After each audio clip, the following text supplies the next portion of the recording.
추억? 아니면 상처? 억척 어머니와 무심한 아버지. 저는 1970년대 말 전라도 시골 마을에서 태어났습니다. 둘째 아들이었죠. 저희 집은 작은 초가집이었고 마당엔 늘 닭들이 돌아다녔어요. 아버지는 농사를 지으셨지만 그다지 열심히 하는 편은 아니었습니다. 제 기억 속 아버지는 늘 마루에 앉아 담배를 피우고 계셨어요. 손에는 막걸리 사발이 들려 있었죠. 동네 사람들과 화투를 치거나 술을 마시는 게 일상이었습니다. 농사철이 되면 어머니가 등을 떠밀어야 겨우 논에 나가셨어요. 이 사람아, 모내기철인데 언제까지 집에만 있을 거야? 어머니의 목소리는 늘 날카로웠습니다. 하지만 아버지는 대수롭지 않게 담배만 한 모금 더 빨아들이셨죠. 그럴 때마다 어머니 얼굴이 굳어지는 게 보였어요. 저는 그 표정이 무섭고 슬펐습니다. 어머니는 새벽부터 일어나 집안일을 하셨어요.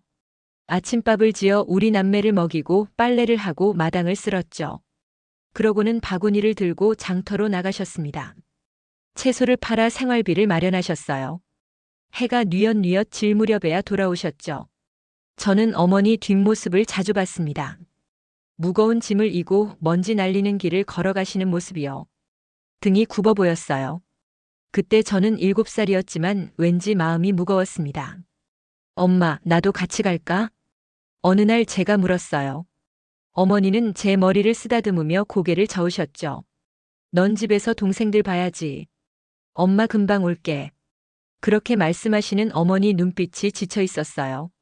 하지만 포기하지 않은 강한 빛도 함께 있었습니다. 저는 그 눈빛을 평생 잊지 못해요. 반면 아버지는 달랐습니다. 어머니가 장터에서 돌아오면 아버지는 여전히 마루에 앉아 계셨어요. 동네 친구들과 술판을 벌이고 있었죠. 야, 이번엔 내가 따먹었다. 에이, 한 판만 더 하자고. 그 소리를 들으며 어머니는 부엌으로 들어가셨어요. 저녁밥을 준비하셔야 했으니까요. 어머니 어깨가 축 처져 있었습니다. 저는 그게 안타까웠어요. 밤이 되면 부모님 싸움이 시작됐습니다. 방문 하나 사이를 두고 저는 이불을 뒤집어 쓰고 있었죠. 어머니 목소리가 떨려 들렸어요. 당신은 도대체 이 집에 뭘 하는 거야? 애들 밥은 내가 먹이고 돈은 내가 벌고. 아버지는 짜증 섞인 목소리로 대꾸하셨습니다. 시끄러워, 여편네가 주제넘게. 내가 논농사 안 짓나? 논농사? 1년에 몇 번이나 나가는데. 저는 귀를 막았어요. 하지만 소리는 계속 새어들어왔죠. 동생들도 겁에 질려 제 옆에 바짝 붙어 있었습니다. 형은 방 한 구석에서 책을 펴고 있었지만 한 장도 넘기지 못하고 있었어요. 다음 날 아침이면 어머니 눈이 부서 있었습니다. 하지만 아무 말씀 없이 다시 아침밥을 지으셨죠. 아버지는 숙취로 마루에 누워 계셨어요. 저는 그 광경이 너무 익숙해서 이상하지도 않았습니다. 초등학교에 다닐 때였어요. 친구 집에 놀러 갔다가 깜짝 놀랐죠. 친구 아버지가 밭에서 일하고 계셨거든요. 땀을 뻘뻘 흘리며 괭이질을 하셨어요. 저녁에는 가족이 둘러앉아 밥을 먹었습니다. 친구 아버지가 친구 머리를 쓰다듬으며 웃고 계셨죠. 우리 아들 오늘 학교에서 뭐 배웠어? 친구가 신나게 대답했어요. 그 모습이 너무 부러웠습니다. 집으로 돌아오는 길이 무척 멀게 느껴졌어요. 저는 생각했습니다. 왜 우리 집은 저렇지 않을까? 왜 아버지는 늘 술만 드시고 어머니는 혼자 고생하실까? 발걸음이 무거웠어요. 그날 밤 저는 이불 속에서 다짐했습니다. 나는 절대 저렇게 살지 않겠어. 나는 우리 아버지처럼 되지 않을 거야. 그 다짐은 제 가슴 깊이 새겨졌어요. 어린 나이였지만 확실했습니다. 저는 다른 사람이 되고 싶었죠. 제 아이들에게는 다른 아버지가 되어야 한다고 생각했어요. 세월이 흐르면서 상황은 나아지지 않았습니다. 아버지는 여전히 술과 도박에 빠져 계셨어요. 어머니는 더 억척스러워지셨죠. 장사 품목을 늘리고 새벽 시장까지 나가셨습니다. 김치를 담가서 팔기도 하셨고 나무를 뜯어서 장에 내다 팔기도 하셨어요. 제가 중학생이 됐을 때 일이에요.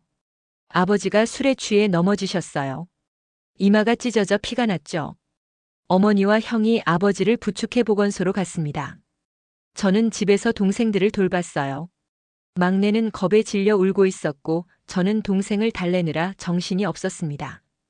그날 밤 어머니가 한숨을 푹 쉬시는 소리를 들었습니다. 내가 전생에 무슨 죄를 지었길래. 그 말이 가슴에 박혔어요. 어머니는 평생 고생만 하시는 것 같았습니다.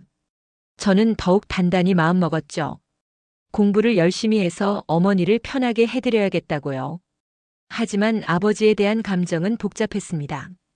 미워하고 싶었지만 미워할 수만은 없었어요. 가끔 아버지가 제 머리를 쓰다듬으실 때가 있었거든요. 술 냄새가 났지만 그 손길은 따뜻했습니다. 진우야, 너는 공부 잘하지? 나중에 크면 선생님 되면 좋겠다. 그럴 때면 저는 대답을 못했어요. 목이 메었으니까요. 아버지도 저를 사랑하시는 걸까? 그런데 왜 어머니와 저희에게 이렇게 무심하신 걸까? 이해할 수 없었습니다. 15살 되던 해 겨울이었습니다. 아버지가 기침을 심하게 하기 시작하셨어요. 한 달이 지나도 낫지 않았죠. 어머니가 억지로 병원에 모셔갔습니다. 아버지는 병원 가기를 싫어하셨거든요. 진단은 폐암이었어요. 그 말을 들은 순간 머리가 하얘졌습니다. 아버지가 돌아가신다고? 그때부터 우리 집은 더 무너졌습니다. 아버지는 병상에 누우셨고 어머니는 간병과 생계를 동시에 책임지셔야 했어요. 저와 형은 아르바이트를 시작했죠. 아버지는 점점 말라가셨습니다. 저는 병문안을 가면서도 복잡한 감정에 사로잡혔어요. 측은함과 원망이 뒤섞여 있었습니다. 불쌍하기도 하고 화가 나기도 했어요. 병실에서 아버지가 제 손을 잡으셨습니다. 진우야, 미안하다. 아버지가 잘못 살았어. 그 말에 눈물이 났어요. 하지만 뭐라고 대답해야 할지 몰랐습니다. 그렇게 5년이 흘렀어요. 제가 20살이 되던 해봄 아버지는 결국 세상을 떠나셨습니다. 그때 저는 대학 입학을 앞두고 있었죠. 하지만 그 꿈도 접어야 했어요.